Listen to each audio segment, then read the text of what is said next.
Hello, listeners. Welcome to another episode of the Jacek Shapiro podcast. I am rejoined by Jacek Bartosiak on the podcast. He is the founder of Strategy&Future, one of the most insightful geopolitical analysts in Poland and for my money that is out there in the world. And also, I hope Jacek won't mind if I claim him as a friend as well. I think that looks better on me than anyone else. So thank you, Jacek, for coming on.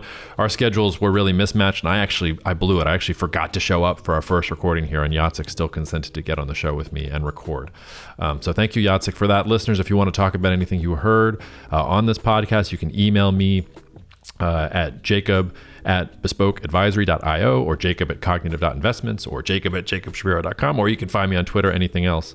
Also, Jacek is working on an interesting thing called Play of Battle. It's a video game that's tied to things around geopolitics. If that's something that interests you, Google it. It's interesting what they're doing just from a sort of intellectual perspective. And if you want to hear more about that too, we can also talk about that too. So enough from me. On to the conversation with Jacek. Cheers and see you out there. All right, listeners, I want you to know the dedication of both of the guests who are going to be on this podcast. First of all, so we're recording on a Sunday. Jacek is literally in a mall. His children are watching him do this from across from him. My children are running around upstairs. I can hear them. Their mother trying to get them down for a nap. So we care about you that much that we're getting together to record. Jacek, it's really nice to see you. The beard is looking great, by the way. Every time I see you, the beard looks more and more regal, and I feel more and more insecure about myself. Thanks. Thanks for the compliments. Thanks for, having me on your show. My beard is controversial in my family, so, depending on which daughter I'm asking, they have, various opinions. So it changes. Yeah, I think one of the worst moments of my wife's life was when I tried a mustache for about a week. I think that was all she was about willing to have for. But anyway, people are not here to listen to us talk about our facial hair. Jacek, where should we start? Do you want to start with, I guess we should start with the Russia-Ukraine war and about your perspective of where it's at. It seems to me that the war is not going particularly well for Ukraine. It's also not going particularly well for Russia. It seems like both sides are having economic problems. Both sides are having manpower problems. The Russians are not able to break through Ukrainian defenses at the front line, but the Russians are also not able to take back land in Kursk, and Ukrainian operations continue there, and Western capacity. It's been slow for weapons and things like that to get to the Ukrainians, but slowly but surely they're building up stockpiles and sort of making their way there. The last time you were on the podcast, I think you were relatively pessimistic about the situation from Ukraine's point of view. Where are you right now, sort of emotionally and analytically, regarding the nuts and bolts of the conflict? Yeah, okay. In terms of military affairs, the war witnessed a major breakthrough in the conduct of war, which should be a lesson for everybody, including the United States force. Uh, you know, but I think we will not dive deep into it unless you say otherwise. And this brought us to the kind of a stalemate of and the death of the maneuver for the time being. It has happened many times throughout the history. But because war is not the kinetic exchange only, war is a political struggle, and war is using the modern language, is the forced exchange of information who's winning politically, so to speak, okay? Because the parties didn't agree at the beginning who has an upper hand, and they had to come to this exchange of information, by the kinetic means. And what I'm saying is, strategically, Russia has shaped the confrontation in a way that it is winning, okay? Even if it's not winning on the battlefield per se, because it sees lands, it has it shaped the confrontation in domains where Russia has an upper hand in manpower and in production capability and in money and resolve, political resolve, and how it kind of commits forces to the front. Okay. Also, Russia shaped the economic environment in a way that, despite problems, it has not suffered as much as the West thought due to sanctions. And this is the very important lesson for all of us. So this is number one. The second thing is that it may change in the long run. The current situation on the battlefield is that Ukrainians are not interested in the truce now.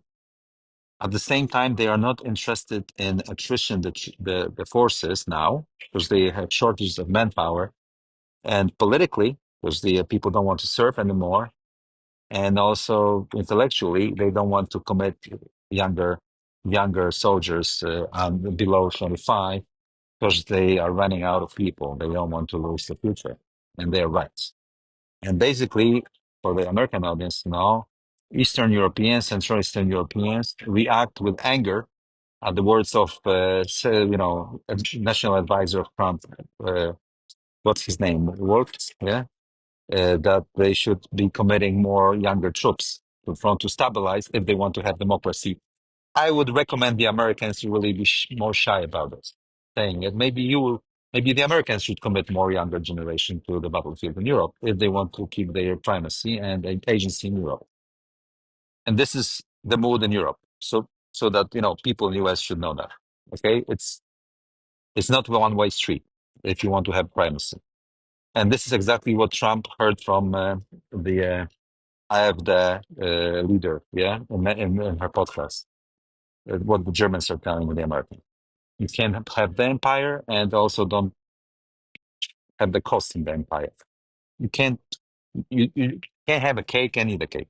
Okay, so we will talk about it later. But the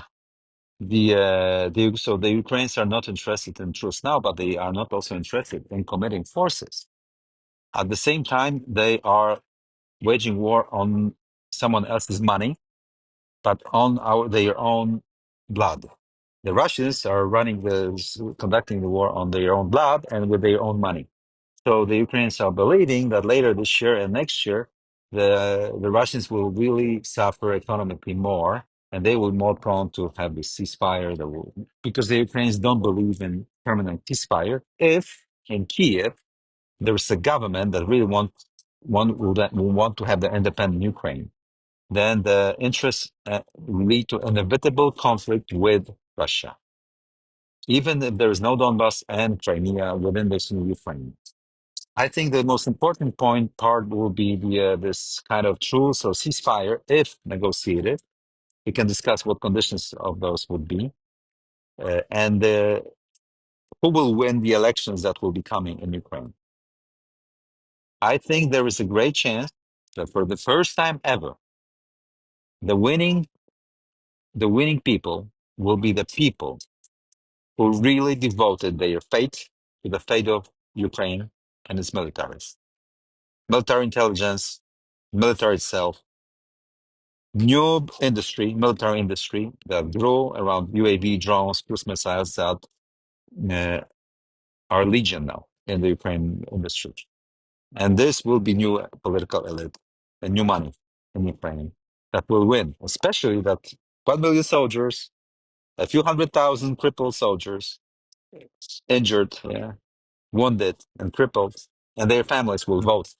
And they know who was with them in the field. And this is critically important. Even if they lose the war militarily and losing Donbass and Crimea, it's critically important for them to win and create the conditions for the victory of peace.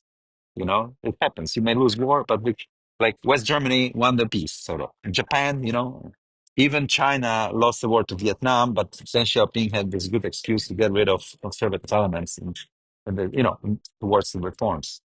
You can sometimes lose the war, but win the peace if there are some political conditions fulfilled. And all those new people, I think, will want to deregulate the Ukrainian economy, create this kind of a shiny new hill in Europe, because they have good reasons to believe that this is the case. They will have the modern military. They, in terms of resources like titanium, uranium, lithium, they have in the West. They have I think, according to my knowledge, they have the largest deposits of those minerals that you need for modern economy, even if the Donbass and Crimea are off. And I think this will be the political plan in Ukraine. And those people will also reach out to Poland to create the intermarium. because they need Poland for security balance. Since any kind of reform towards that direction will be met with resistance from Russia, and the war may, be reopened, reignited if there is no proper conventional balance of forces that keeps Russia in check. So Poland will be needed. So that's the plan. That's what might happen. But of course, it will be very difficult to bring Russians to the negotiating table now if United States are not going to grant concessions to Russia, major concessions, because Russians are thinking they are winning the war. And it's not only about Ukraine, it's about the security architecture in Europe and the political status of my, for example, beautiful country.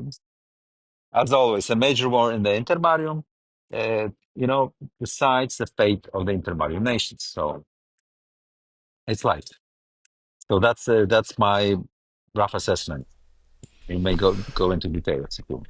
Yeah, I mean, we'll be lucky if we get through all of the implications there. But I think you've already hit on the key thing, which is if Russia is winning in the current context, there's no reason for them to come to a negotiating table, especially if the plan is for Ukraine to win the peace, as you put it so eloquently. Yeah. Because if Western Ukraine is just going to become, okay, so maybe they won't officially be in NATO, but if they become the Israel of the European Union, sort of outside all the technical organizations, but armed to the teeth and given all of the technology and all of the support, and Russia can't push any further, that's a net loss for Russia. So you have to think that Russia's key goal is going to be break the Ukrainian front lines. And on the opposite side, no matter what's happening politically in Ukraine, Ukraine has to hold the front lines. They can't break, and they have fewer men and fewer, less equipment than Russia does. So what brings Russia to the table? I can't imagine it's going to be President Trump threatening tariffs and other economic damage. As one Russian analyst out on this podcast to me a year ago, we're Russian. We can outsuffer all of you. You think we need the French wine and the baguettes and all the fancy stuff? Like, we're fine. Obviously, that was a propaganda line, but still, like, the Russians are pretty good at suffering. So how do you sort of think about that balance? Yeah, first of all, I think that the sanctions backfire. U.S. sanctions backfired. I know it's not very popular opinion across the United States to realize that the United States is not calling the shots anymore in the world in terms of the economic development. And this is the first time since, record memory, and maybe the first time in 500 years of the West dominating the Atlantic zone of economy and the capitalism. I think the sanctions actually didn't make Russia suffer that much. Plus, it created vulnerabilities for the United States. So, plus they're leaky. I mean, they don't work out very much. So, what I think is that first Trump will be upset. He will try to escalate vertically by providing the Ukrainians with more weapons and munition. Then he will press Ukrainians to commit more younger, fresh troops to the front line, which will be reluctantly, the Ukrainians will be cheating because they don't want to do. And so there will be frustration in the U.S. administration that there is no American agency in Eurasia. So then there will be an idea to impose. So far, the tariffs were so-called um, treasure sanctions as opposed to admiralty sanctions. So sanctions, on flows, I mean, how you operate on the world markets, trading, exchange systems. And the admiralty sanctions is blockade or quarantine. Blockade of physical movement in the Baltic and in Yuk. Probably that's why Trump suggested this Greenland deal to make Russians think that, maybe we'll come back to this, concept of blockading the Yuk, and our NATO friends will blockade the Baltic shipment for good. And this way, we can also surround the Kaliningrad enclave and cut it off from the Baltic states and from the Baltic. And I think it's in the cards this year. Okay? Let me remind you that he's negotiating with Danes about this Greenland, and it's Denmark that is controlling the Baltic Strait also, which is a critical choke point for the Russian leaky black, smuggling of. So I think that there will be a horizontal escalation, and the Russians will feel it's a major escalation. So they will try to, they will. I think they will. They might initiate the peripheral campaign of hybrid warfare against Baltic states and Poland. Hmm. Because Interesting. Well, Jacob, my opinion is that, and I wrote a book which will be released next month about it. It's called the Eyes Wide Open, Poland's strategy for the World War. Because I think that we are in a world war since February 2018. It's a systemic war, more or less, in every century since Christopher Columbus set sail for the New World, and since the inception of capitalism. There is a systemic war because the imbalances of interest resulting from the imbalances of productivity end up in this all this concept of Wallerstein and other guys. Like Napoleonic Wars was a systemic war. First and Second World Wars were systemic wars. 7 Years' War was a systemic war, and even 30 Years' War was a systemic war about the shape of edifice of capitalism. So we are in the next one, and it was initiated by the Trump's decision to impose sanctions on China in March 2018 because the system was working to the detriment of the United States. So the United States decided to abolish it. So right now we're in the free ride, and the system is not made. So there's a chaotic system. Luckily, we have all nuclear weapons, so it luckily. creates a cushion that people, decision makers, need to control the escalation ladder and the moves within this escalation ladder. They can't resort to the nuclear exchange to impose politically on others. So they need to, and the American policy towards war in Ukraine was an epitome of this, trying to control the escalation horizontally and vertically, and also, not to commit troops. And still, it was about who sets the rules of security architecture and exchange, in the world. So this is exactly. So we are in the war. We are in the war, and it's just the opening salvo of this war, and war in Ukraine is just the opening salvo. Also, I think that the decisions that Trump is making now, or is promising to make, are, I mean, consequences of being in war, of what the edifice of the world capitalism should be like, with all consequences. There are some front lines, like, somewhere in the east, here and there, but basically there is a major reshuffle of productivity forces, innovation forces, markets, correlation of agencies, and so on and so forth. So that's my opinion. Yeah, Pippa Malmgren is the first one I saw sort of develop the World War III thesis, and maybe I would quibble with you on a semantic basis, which is just I agree with you that that's the trajectory that we're headed. It seems to me, and like you said we're in the early stages. So are the early stages of a world war actually a world war? Is it? I sort of view us as like the 1890s, early 1900s. But in the context of that, we've talked about Russia and the United States and Ukraine. But I think we need to get to, before we get to your beautiful country, and I want to get to your beautiful country, it seems to me that the two countries that are the two swing players here more than any, and maybe I should throw China in here, but it seems to me Germany with its elections in March is a big sort of point of inflection. And then Turkey is just sitting there in the Mediterranean. They're taking advantage of Assad falling. They're pushing the Russians on different levels, but also engaging with the Russians. If the intermarium is going to fly, probably Turkey needs to be there. And Turkey, I think, could go a long way towards helping stabilize the Ukrainian front if they really wanted to. So talk to me about your views of both Germany and Turkey. Am I looking to the wrong place for inflection, or do you think that there's some meat there? Let's start with Turkey, which is easier. The Turkish leaders properly predicted the demise of the American leadership, American premises. I'm not saying that the recipes they proposed were good for Turkey, but I think they acted in the belief that there is no other way because the chaos is coming. So they prepared themselves. They prepare their maneuverability. They prepare their armed forces, even in industry, a bit, yeah, to be independent from the Americans. And now they yield fruits on that. And also they do it for security reasons.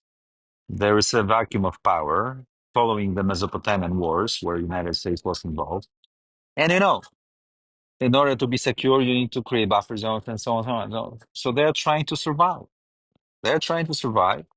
They also are in the middle between Eurasian landmass and Europe. I think they are of the opinion that China's rise is inevitable.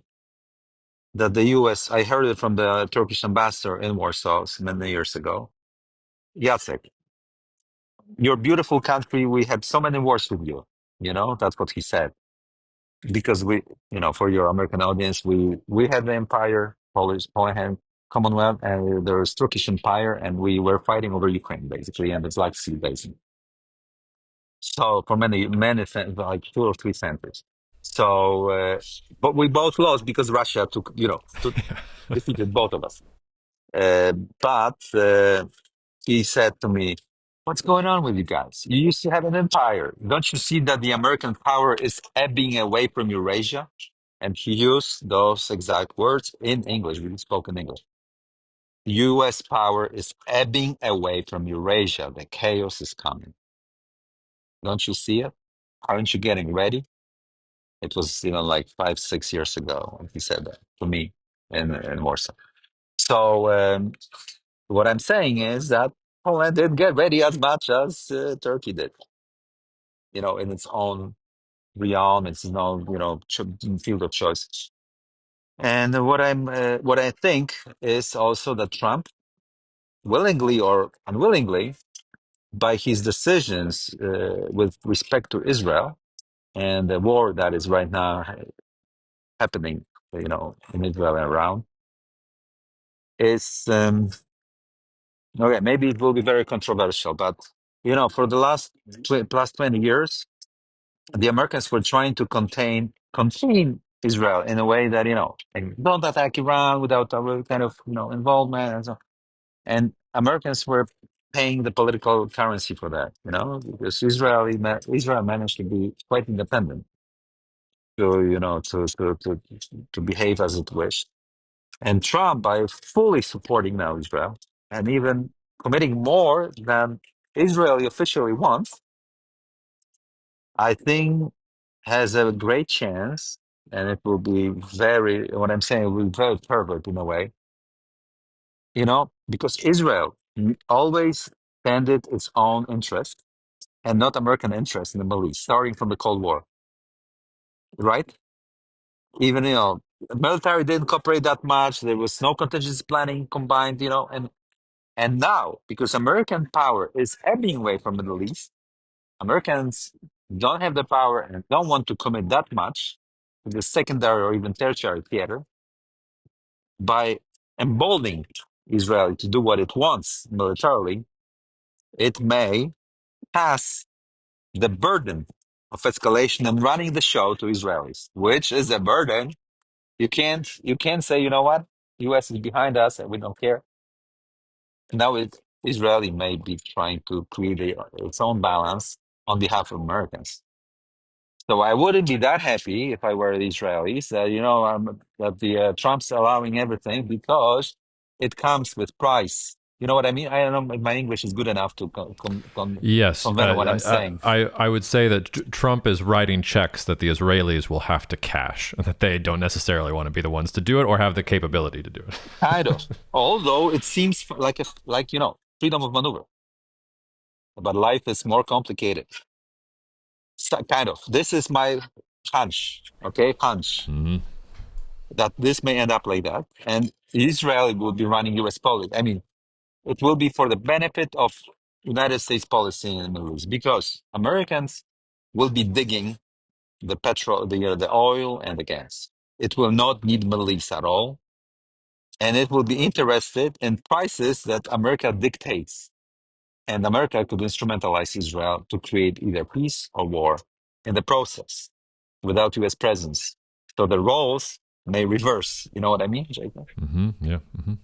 Because the structure of relationship is changing due to many other aspects, like, the new economic policy. Because United States doesn't want to run the policy of primacy anymore and maintain the proper behavior of other countries. It may resort to offshore balancing from distance, and it's good enough for this new economic policy in a post-Bretton Woods system where everything will be reshuffled. Yeah, but it won't work because Turkey is there. Like this is Turkey's game to call. Like the U.S. and Israel are dreaming if they think together they're going to call the shots if the U.S. I is not know. completely committed. I don't feel like a utmost expert in the Middle East. I just shared my opinion in that. I hope I maintained my modesty in saying that I'm not top-notch expert on the Middle East. Okay. Speaking of Germany, this is fun. This is fun I know. I love because asking Polish friends about Germany. It's one of my favorite pastimes. this is fun.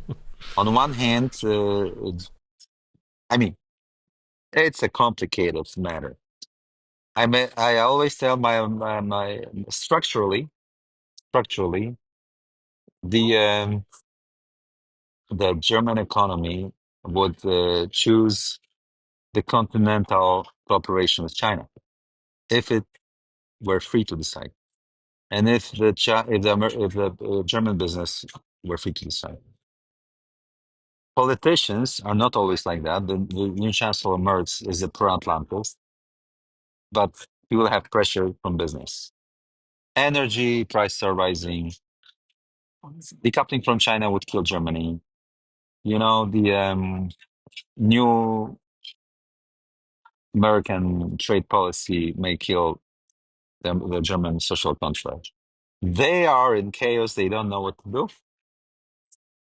But if Trump exaggerates with sanctions against Europe, if Trump exaggerates sanctions with trade Europe, the Western Europeans will make a big trade deal with China.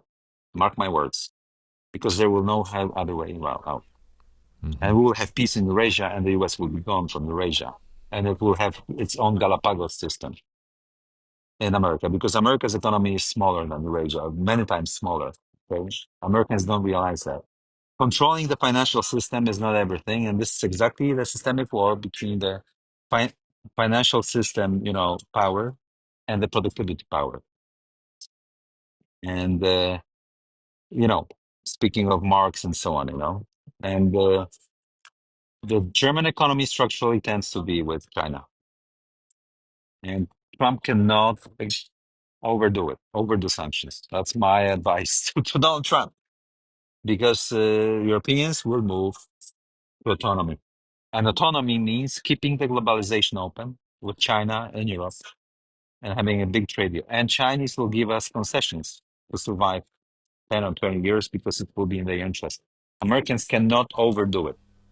Will those concessions include telling Russia to stop the Yeah, war or exactly. else? Yeah. Okay. Exactly, because the Chinese control Russia, so they will be interested in peace. We will have peace like that without the United States. And I'm telling you that the French and Germans are thinking about it along those lines.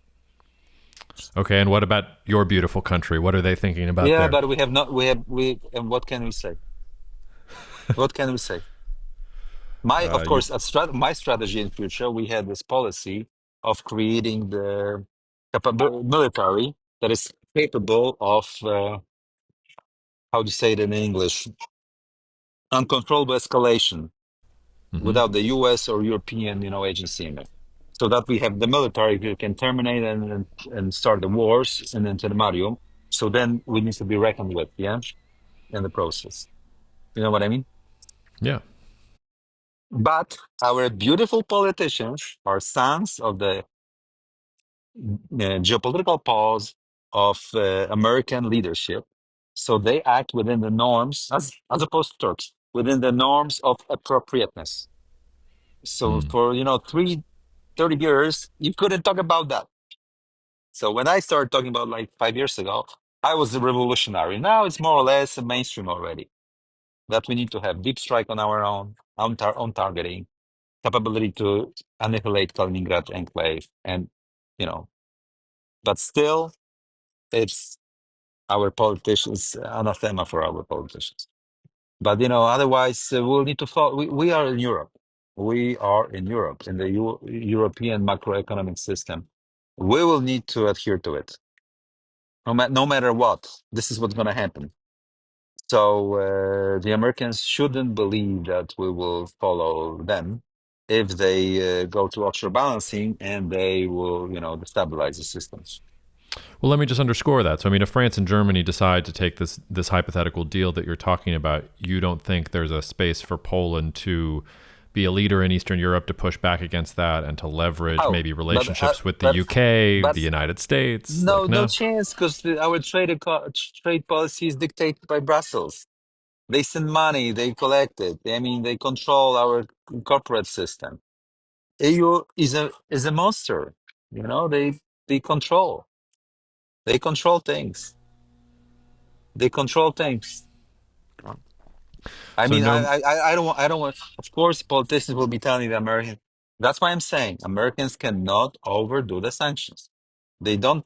They shouldn't believe that we are a Trojan horse that will follow the Americans, especially that the Americans do not propose incentives for the allies these days. The new era of American greatness is not proposing incentives for the allies. This is exactly the opposite from the times of the Cold War, Jacob. And even on top of that, the American economy is much weaker relatively to the rest of the world as it was during the Cold War. And structurally, American economy is not innovative enough relative to the rest of the world. Americans may not have understanding of this. Yeah, they probably don't. I mean, yeah, I mean, we are still a center of research and innovation, but Yes, we don't make things anymore. Like that's a big exactly. problem. And it's about production. It's a it's a mutiny of production folks against US financial power and structural power. Basically, this is exactly what's happening in the world. And I'm Yeah. not talking about us because we want the US to maintain primacy. But this is exactly what Germans are saying. They produce what the heck? Who controls the profits from the production? The system says it's the US. So, for example, when Trump is lambasting the Germans, you know why, guys, you abused us? They say, is he crazy? The American primacy abused us. Because who controls the exchange rates? Who controls the production of US dollars? Who controls, the yields in the system? It's the US. So basically, you ripped us, guys. That's what Europeans claim in Western Europe. Yeah. Well, I can And hear in this, your and voice what. No, sorry. Go ahead. Go ahead. no, I just wanted to say that I'm also, you know, upping the game a little bit for your probably American mostly audience to understand. Don't overdo. If you want to keep this transatlantic community, don't overdo with the sanctions because basically, guys, you were beneficiaries of the system. It's not that you were abused, like Trump claims. Okay, it was your empire. Okay, and you benefited from that. Yeah. Well, I can hear in your voice what you think is going to happen. But let's say that that the Americans listen to you and they say, "We heard Jacek on the Jacob Shapiro podcast. We are not going to overdo the sanctions." Sure. How does that change the scenario that you've just painted? Because if it's not overdone, the Europeans will follow the United States. Will follow the United States, especially if the United States is not confrontational against China and is putting a lot of money in innovation to create a new economy. As you know, as Musk is claiming, and Thiel is claiming, and this is interesting. So less war, less confrontation, less trade war, and more innovation. Since you are such a beacon of democracy and such an innovative country, so prove it, okay? And we will follow. And more incentives for us. We feel culturally the same family, but we need to have money for survival. And nice sunshine on our Mediterranean. We will not change our lifestyle, guys. We have a beautiful life in Europe. So we will do everything to keep our life. And the Chinese will propose better proposition than you guys. If I mean, and without Europe, US is not the United States, as some claim. And I mean, I know Europe is weak. I know, but it's not weak. All in all, Jacob. Europe has been the centerpiece of everything in the world. It has huge potential. Well, And let's say though that the U.S. does that. Let's say, okay, less war, more peace, more innovation. Like Musk is going to stop insulting you guys and actually start working with you guys. We're going to start pouring money and ideas and technology and things like that. Does China go along with that? And is there an isolation of Russia in this context, or does it become a new Iron Curtain between the U.S. and Europe on one side, and Russia and China and this Eurasian thing on the other, and India sort of sitting there twiddling its thumbs, trying to decide what's going to happen? maybe, but I think with Europe on the US side, we will win. We will win. We will win in time. And within the American power of capital accumulation and innovation, we will win. Maybe we'll win in space because of new economies and the multiplying effect, but we will win. Without Europe, you will not win. As simple as, and the Chinese will pay a huge price to make sure that Europe is not decoupling from them. And the Germans and French will be playing this card against the United States. And United States leaders shouldn't be in hubris thinking that without incentives, Europe will follow in line because of security issues. The Western Europeans don't give a about security because they are not threatened by Russia. And Russia proposed them a good deal. Ukrainians ruined it, defending Kiev. And Poles don't want it. But Western Europeans, they don't feel threatened by Russia. They don't.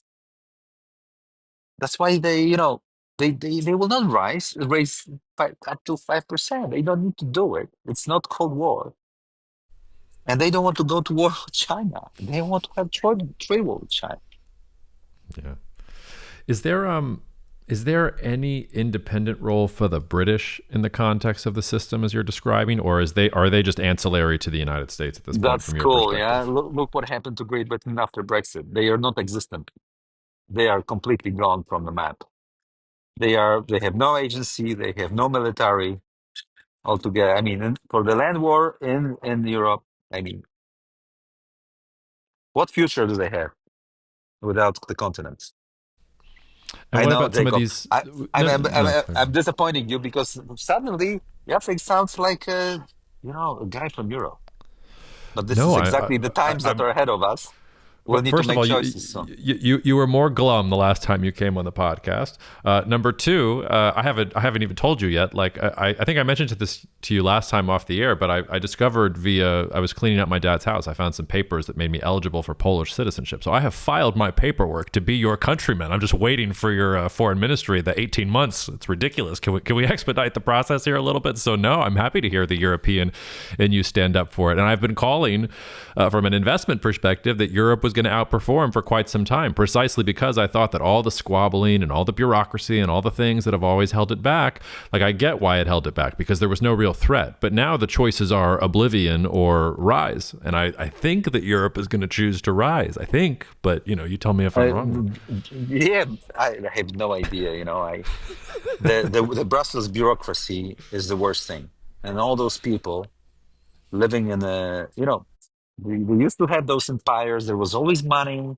They got used to it.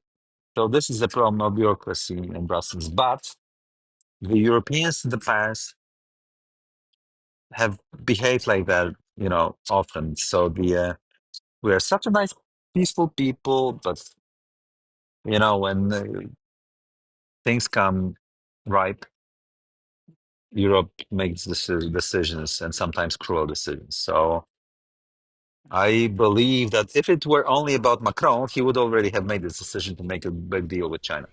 Oh yes, the greatest tragic flaw of Macron is that he had all the ideas and none of the political ability to actually get it done. But Yeah, from yeah. a strategic perspective, he's the only one thinking long term right now. He could use some company. This is the tragedy of Europe. Of course, Americans are playing this fiddle well, but again, if Trump overdoes with sanctions, Europeans will be in a survival mode, and they will push for Eurasia. Yeah. Are there any countries around the periphery that you think about particularly? We already discussed Turkey a little bit, but there's India. There are countries like Japan. North Korea has troops on the ground in Ukraine. We could talk about that. Brazil is there. Are any of these sort of peripheral countries important to the narrative that you're crafting here, or do you think that they're really on the outside looking in at this point, and that they will align based on how the Olympians treat each other? India is benefiting greatly from systemic war, buying with their own currency from Russia that is on sale off, and they don't have access to US dollars to produce their own things, and they also smuggle this oil to Europe. They refineries, the global South is benefiting greatly from the war. They want to change. They don't want the West to be on the top anymore, and they benefit greatly from war. So I think the time when the capitalism was only the Western concept and all other things were peripheral colonies producing the items that we choose them to produce are gone. The Chinese are providing the capital goods to them, building their capabilities. This will be a long systemic war this time around. We may lose, Jacob. We may really lose.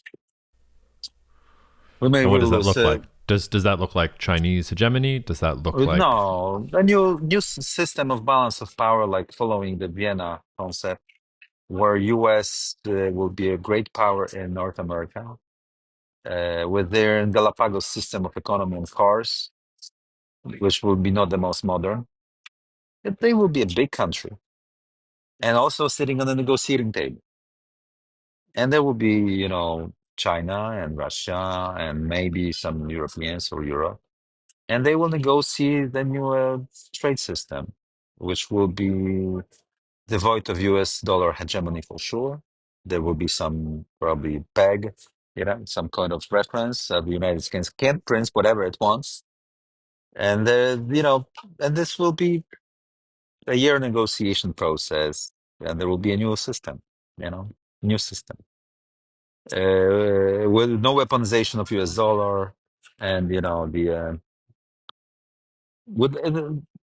maybe there will be no major big confrontation and landing in Normandy and stuff, I mean, but there will be a new system, and the United States will be just one of the pillars of the system if the United States decides to really kill Europe. Poland also had an election last year, and I think you've already answered this, but I would be remiss if I didn't ask. I take it you see no real change in Polish strategy or Polish foreign policy as a result of the change in Poland's government, or is there more there than meets the eye? Probably Prime Minister will be running the dual track. Being close to US and being close to European consolidation should the last one start occurring. But he's more into the European consolidation, although he understands that we have the security guarantees, to be on the safe side. But if how do you say in English? If times comes to push, no, shove, or If push comes to shove, you're there. comes to shove, yeah, and he will choose Europe. Yeah. Okay. What have I not asked you, Jacek? Is there anything else we need to cover? We covered a wide swath of things. No, I think it might be shocking enough for some of the audience, probably. What I just wanted to say is, I believe that 𝗙liche𝗿𝗶 will be running the U.S. Military strategy, and he will shy away from confrontation in Western Pacific. I hope he will shy away from deployment of nuclear capabilities in Taiwan. I think he will go to the offshore balancing in Europe. And I hope that my Polish leadership will understand the consequences, and we will build our own indigenous military independent from the US interactions, so that we can survive in this new era. It's funny you mentioned him. I've been trying to get him on the podcast to no avail, but I had someone on the podcast who was his professor or knew him particularly well at one point in time, and it sounds like 𝗙𝗶 is actually pretty malleable. He's had very defined sort of seasons of I think this or I think this or I think that in my life, so I think he'll be pragmatic. But to your point, I think, and I said this on the podcast last week, that Secretary of State Rubio's first little his first thing is like his call with Wang Yi on the Chinese side and endorsing the One China policy, his decisions to visit countries in the Western Hemisphere first. Like, you are seeing some interesting first moves here, not from the White House. The White House is doing its own thing, but the parallel structure that is actually running U.S. foreign policy is actually maybe proceeding along the lines that you're hoping. I would really like to avoid war that would involve China. This is which is a manufacturing hub of the world. Can you imagine the Ukraine front line? If the Chinese decide to push their material to the war? No, and that's actually a good place to end, because we began the podcast by talking about, young people on the Ukrainian front lines defining the future of Ukraine and in some ways the future of Europe. And for any person who, for any thinking person who is trying to feel at the same time, if you care about your children, yes, you do not want a war between the West and China. Like, for all of our children's sake, that would be the worst. So. Exactly. And I believe in United States savvy decisions, and believing that the access to cheap capital, that is always a good feature of quality of the United States, and innovation drive will outcompete China in the long run without risking a war between major powers that would simply cripple Eurasia and also the United States and Poland in the process, because we are in this damn crash zone. So this is exactly what I would like to achieve. I mean, it sounds a bit frightful. I mean, peace and peace. Bartosiak is talking about peace. But we really need to navigate this chaotic moment of transitioning into this new system without kinetic war, and with the hope that the Americans really could pull off this innovation revolution. I really believe in it, the space economy and so. And even for the time being, they would need to give up on some agency in Eurasia, for the sake of kind of, innovation, kind of. I believe that there is a chance for that. Sort of. Well, and to your point, I look forward to reading your book, and we'll make sure that all the listeners get a link to it so they can read as well. But there's something to be said for the fact that maybe there is always a war once a century that is systemic, precisely because the generation that fought the war and remembered how terrible it was eventually passes on, and the new generation, just inherited the fruits of all of that conflict and say, that's not so bad. Like, we got to fight for the things that we have, and that amnesia is a very difficult place to be right now. So And ironically, I think one of the people who know, I'll get some flack for this. I think Xi Jinping is one of the realists in the system. I think he grew up in a time of real hardship, and he's actively trying to steer China away from that hardship. I worry very much about what happens after him. But I think he's sort of the last of the Chinese guard that remembers how bad things were and how far China has come, and doesn't want to risk it all, on just some sort of and that makes a difference between him and Hitler, who was really, he was a gambler. Xi Jinping is not. Plus, China has such a great strategic depth in production and resolve of your people that they can give concessions for free to stabilize the system. You know what I mean?